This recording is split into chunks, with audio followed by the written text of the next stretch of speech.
সবং 2 নম্বর গ্রাম পঞ্চায়েতে বিজেপির প্রতীকে গত পঞ্চায়েতে জয়লাভ করেছিলেন শ্রীমতী পল্লবী প্রামাণিক বিষয়।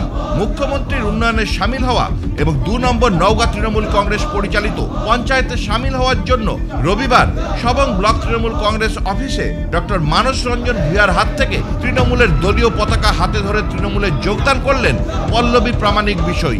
যোগদান অনুষ্ঠানে উপস্থিত ছিলেন সবং ব্লক তৃণমূল কংগ্রেস সভাপতি ও কর্মাধ্যক্ষ শেখ আবু কালাম বক্স সহ অন্যান্যরা। পঞ্চায়েতের 16টি আসনের মধ্যে তৃণমূল ছিল 14 এবং বিজেপি 1 ও সিপিএম নির্দল প্রার্থী 1।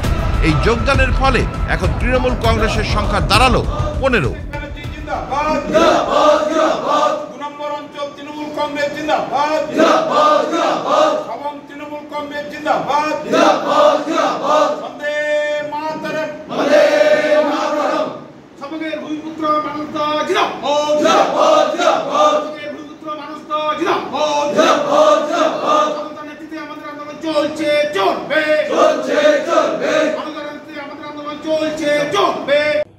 ব্লক দলীয় অফিসে সম্মানীয় পশ্চিমবঙ্গ সরকারের মন্ত্রী এবং সবংয়ের ভূমিপুত্র ডাক্তার মানস ভূঁইয়ার হাত ধরে 2 নম্বর নওগাঁ গ্রাম পঞ্চায়েতে কৃষ্ণপলাশী বুথে বিজেপির প্রতীকে জেতা প্রার্থী শ্রীমতী পল্লবী প্রামাণিক বিষয় আমাদের সম্মানীয় মন্ত্রীর হাত থেকে পতাকা নিয়ে দলে যোগদান করেন।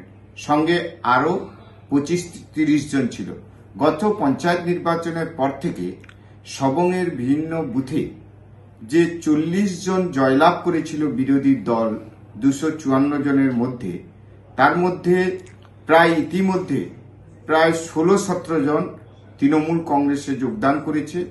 আজকে আবার পল্লবী যোগদান করায় 2 নম্বর অঞ্চল টোটাল আসন সংখ্যা গ্রাম পঞ্চায়েতের 16, তৃণমূল ওখানে 14 আগে থেকে জয়লাভ করেছিল। আজকে বিজেপি একজন ছেড়ে তৃণমূলে যোগদান করায় সেটা 15 এবং ওখানে তৃণমূল কংগ্রেস বাদ দিয়ে আর যে একটি পঞ্চায়েত সদস্য আছে সেও আমাদের দলে আসার জন্য যোগাযোগ করছে।